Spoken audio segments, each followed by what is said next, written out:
Hi guys, once again, ito po yung kapatid niyo, si Budonggol, the creator of Creative World. Now in this video, I will show you, this is the tutorial of the Gantt chart, project scheduling. Okay, let's start from the beginning. So let's go to home. In the home tab, you can see data input, unit cost, and summary. Data inputs, you can see some tab buttons for foundations, concrete slabs, beams, columns, staircase, doors, windows, rooms, walls, ceiling, tiles, spacing works, plumbing, electrical, roofing, and barbering schedule.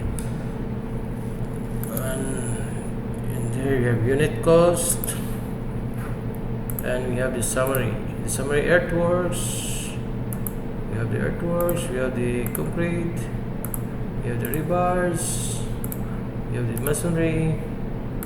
And you have the formworks. And of course, the materials you have here. And you have the summary project cost. Now, let's go to the our main topic is the Gantt chart today. Gantt chart. Okay, this is the Gantt chart. Everything is automated. So in the upper left corner, makita mo tong data sa yung project nyo. Name of the project, location, who's the owner, and the contractor. Okay, and then in the side you can see the start date.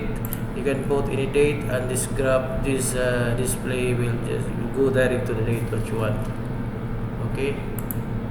Then this is the display date. Example January 20. I put January 20. We can put here whatever you want. Example date today, or put it in March 8. Then this vertical orange line will go to March 8 automatically. So you can see it. See. Is transferring. Then you have the progress here. This is actual progress. Actually, in this we can see the task, first the item, task description, and total cost. It's a task. Then the start date, finish date, and the durations. Okay, and the progress. In this date, you just input what you want. What is your start date? February, March, April, up to December. Then just input the duration of date, then the finish date will automatically appear. Just put the start date and the duration of your task, then finish date will just comes in.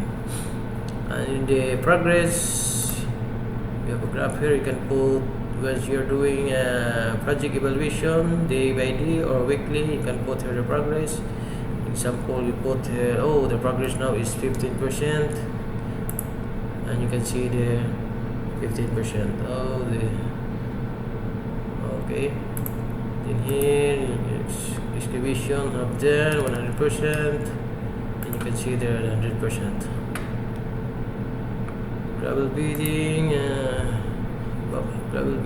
is 50%. Okay. And so on.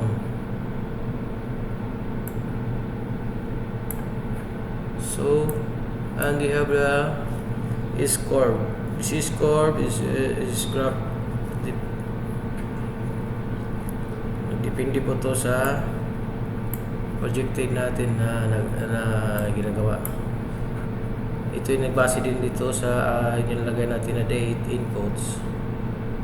Dito siya makuha ng graph automatic. Whatever you put here, the dates and the duration, he will automatically graph your duration or your values. So I think that's all. And good luck. Hope you avail my program. Thank you. Marami na nakabili. Kaya mamaya magsisend na ako ng tapos na po yung program ko. I-share ko na po mamaya. Salamat po. Salamat.